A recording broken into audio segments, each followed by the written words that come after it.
Hey guys, how we doing? Very good. We're excited about getting back on the court and playing. Looking back a little bit, we are, just the past two games, losing two games, that put us 1-4. We're 4 points away from being 3-2, which is second or third in this league. I think it's top 3, top 4 in this league. Instead, we're 1-4, but that also. I think in terms of our guys, looking ahead, understand that we're very close. We just gotta finish those games off. We got opportunities in terms of games coming in our building that we can take advantage of, and we got some games on the road, some more games on the road. We can still have opportunities to put ourselves where we want to be. So we're looking forward to that. Questions? Does that make it tougher, Frank? Because you're not getting blown out. You're there to the very end. It must be grueling to lose like that. It wears on the team. I think from a leadership standpoint, we've got to keep coaching and keep encouraging, and I think that's my job. But there's no question. I mean, you look at what this team is going through. I mean, we are starting 3 sophomores, 1 junior, and a freshman. So it's a young team, and we just got to keep pushing forward. It is tough. But I'd much rather be in the position we're in and losing those tight ball games than be getting blown out too. So I think that's the best way to look at it.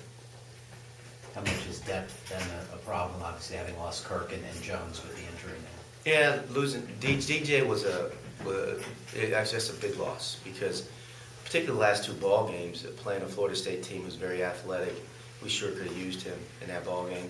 NC State's a very athletic team. He would have been a factor in both those games. There's no doubt about it. We're losing DJ, and then Eric is not 100%. I mean, he's really banged up. And they're our 2 best athletes on this team. And that's basically virtually what we've lost. Any timetable for Dequan? He's going to be reevaluated again, I think, before we play UNCG. I don't know the date on that. So he's got another 2 weeks, I guess, maybe. And then maybe come back after? Yeah, we're hopeful of that. We need him back. I forgot to ask you the other night about Eric. Do you expect him to play tomorrow? He hasn't practiced. We will see. He really struggled. He couldn't. NC State game.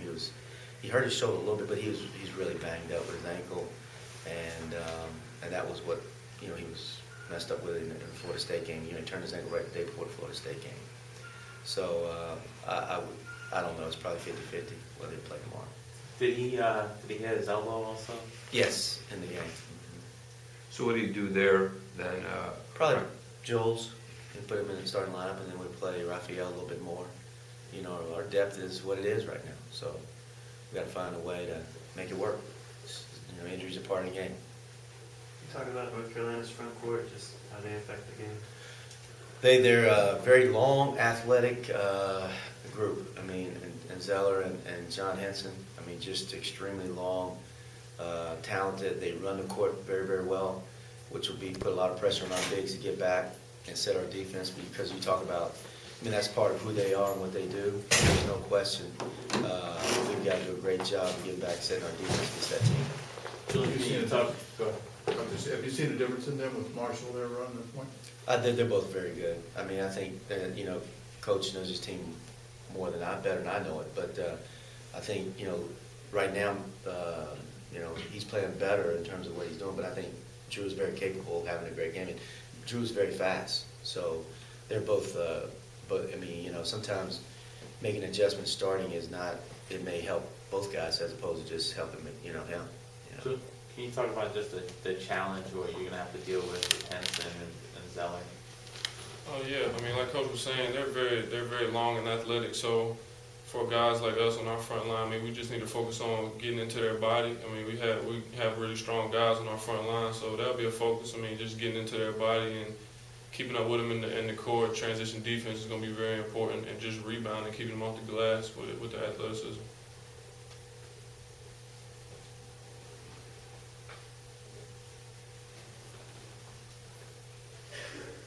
Does Adrian fit in up there up front?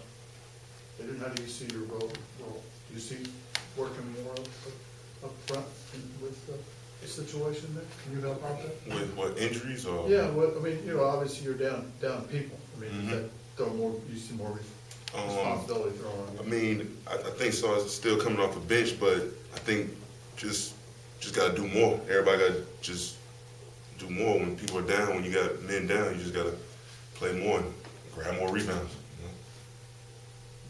Frank, how tough has this year been for you so far? Obviously, you came in with great hopes, and there's still a long way to go, but has it worn on you mentally? Yeah, no, I mean, in terms of, I'm competitive, I want to win, and, no more than any time when you lose ball games, the tight ball games. I mean, there's no question it is draining when you lose a game, and the way with both games, but with our guys know, we sit back and watch tape. You go pull up the NC State game, they throw in a shot at the Hail Mary at the end of the half. We missed a lot of bunnies around the hoop. Reggie missed a dunk beginning of the second half. Just plays like that, and the missed block out at the end of the game, we lose by 2. So we know we're close. There's so many plays right there, and those are not plays I'm talking about where, obviously the shot at the half was, it seems like those have kind of gone in against us at NC State every time we played there. But the Florida State game here, there was a tip in at the half, a missed free throw, and we lose the game by 2. There's so many plays. We just got to clean up those plays where we're consistent for 40 minutes. The draining part, I just think as a coach, there's ebb and flow. You're going to have, peaks and valleys, and trials and tribulations. So we got to be able to continue, with, stay the course. I don't think we can deviate and get down on ourselves and start to beat ourselves up. I think we just got to keep fighting. At least that's what our plan is. Obviously you do, but how do you work on in-game situations in practice? How can you duplicate that tension or that situation? Well, the tension you don't. But you practice it. We practice late game situations. You go back and it doesn't come down to those last plays. I know fans and media want to dissect what we do the last play, but it doesn't come down to that. But if you want to go back to that, you look at our play against Florida State. Durant drives the ball 2 straight plays. He probably gets hit on both of them. The first one he does. Well, that's what happens. And at NC State, Malcolm, the play was for Malcolm to shoot a jumper, and they got through the screen. He improvised, did a great job driving the ball. He had Ryan Brown in the corner. Don't know if Ryan would have made the shot, but he was right there. He made a pass to Reggie, and he did hit Reggie in the hand. He just didn't finish it. So, I would like to think that our guys' execution was good, but we practice it. You got to keep practicing now. When I say it's good, you got to make the shot. You got to make the plays. But I like to think our late game situation would be, did we block the guy out the play before, but after we took the lead by 1 at NC State? If we block Tracy Smith out, we get that rebound, we're up 1 with 42 seconds left. I think we got a chance to win that game because we're a good free throw shooting team. And which that late game play is what bothers me more than anything. I don't know if you talked about it after the game, but I was watching the game on TV. You just didn't have many free throws, and That's very disappointing. I don't know how much of that is the referee or how much you want Well, you guys to be more 32 points. aggressive. We have 32 points in the paint. This is where you know you're playing aggressive. We scored 32 points in the paint. We play virtually all zone. They play virtually all man-to-man. Malcolm and Durant haven't been in a game all year where they don't get to the line. Not one of them. Neither one of those guys shot a free throw in the game. You go figure it out. When you don't score 32 points in the paint and not get to the free throw line. And that's what we had to do. And that's disappointing. Is there still, you think, a lack of respect factor from? You guys can say what you want. I just think it's disappointing. It's very disappointing. Do you send games like that? Do you send game film? Oh, absolutely. To the ACC? Absolutely. There's been conversation. Are you getting the ball movement you want all these late in games? We shot 60%, I think, in the second half Right. against NC State. So, Yeah. I don't know what's more we want. I think we scored 12 straight possessions against NC State. Yeah, seeing more toward Florida State. Yeah. Last week, is that something which? Florida State game, it's 2 things you want to talk about Florida State. I think they're, number one, they're a really good defensive team. But I thought we played great defense too, and that's the kind of game you're going to play when you play against them. It's going to be a meat grinder type game. I thought Adrian Thomas had 3 great looks in that ball game. Late game, he just missed the shots. I mean, Adrian will tell you, he had one shot in the corner where he had a chance to lace up the threads on the basketball, and he just missed it. I mean, he just missed a shot. Question off the, go ahead, Barry. Sorry, do you think I'll swoop tomorrow? I know you mentioned this. I don't know. I don't know. Just a question off the beaten track, Frank. I wanted to ask you about kids, high school kids that want to play football here and basketball. How feasible is that this day and age for a kid to play at this high level, in both sports? It's hard.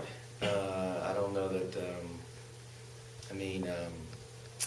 Sometimes, particularly if you're on a high level football team that's probably playing in January, a January bowl game, coming out and playing basketball at this level in the ACC in January, starting ACC play is pretty difficult. You have to be a superior player. And I've been around, like Rusty LaRue, we had it at Wake Forest, was a guy that he played all 3 sports. I think he pitched in baseball. And that's a tremendous athlete, and I haven't seen many of those guys, that can do that. But it's, it all depends on what that guy's expectations are in terms of being a part of the basketball program. Is that a discussion you ever had, without naming obviously kids, that you ever had with Randy, and it's something that you would talk with Al about? I met with a kid last week that was here visiting that wants to play both, so it happens all the time. Mm-hmm. In terms of guys, that's their expectations, and then sometimes it doesn't quite. When they get here, they find how difficult it is, to play both sports and academics and travel and all the stuff that it requires. So you're open to it, even though it's Absolutely. somewhat disruptive because kids Absolutely. coming in late? Absolutely. How much do you and the football coach have to be on the same page on that? Well, it depends. Depends on what the kid is. If he's a football scholarship kid, obviously it's going to be based on what, their decision in terms of how much he's able to do. But obviously, I think there's some kids that would have interest, that do have interest in wanting to play too. And I would be very open to it. I mean, Vince Young never did it, but I remember in Texas, he used to come to my office every day, say he was going to play both, and it never happened.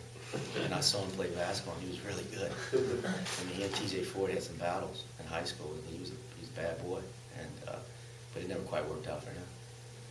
Because there aren't a lot of ACC teams in the top 25, what's your feeling on whether more will be needed record-wise to get into the NCAA? No, I think we'll get 5. I think we'll get 5 or 6 teams in the NCAA tournament. It doesn't. The top 25 is only one antidote in terms of what they use in terms of teams getting in the NCAA tournament. I think the best way to look at it, there's not a lot of other than power conferences. Let's go. I don't know what you would say. Power conferences. Then you've got the mid-majors. There's no dominant mid-major league where there's 3-4 teams who are going to come out of those leagues. So then to get to the 68 or whatever, they're going to still go back to the power conferences. We'll get 5 to 6 teams. Yeah. I really believe that. Anything else? Okay, thank you. Thanks.